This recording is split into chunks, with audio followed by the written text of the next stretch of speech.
Forse a qualcuno potrebbe essere sfuggito, ma la nostra esistenza, soprattutto per ciò che riguarda il comparto visivo, è costellata, direi quasi inflazionata, dalla presenza di simboli.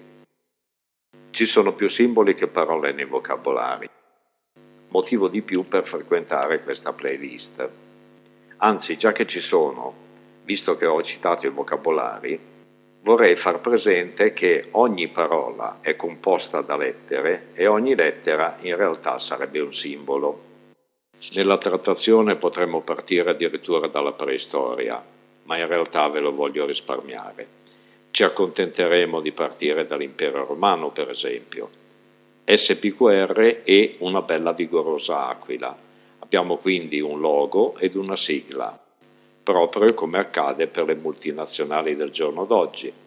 Che motivo ci sarebbe per non scrivere la dicitura per esteso?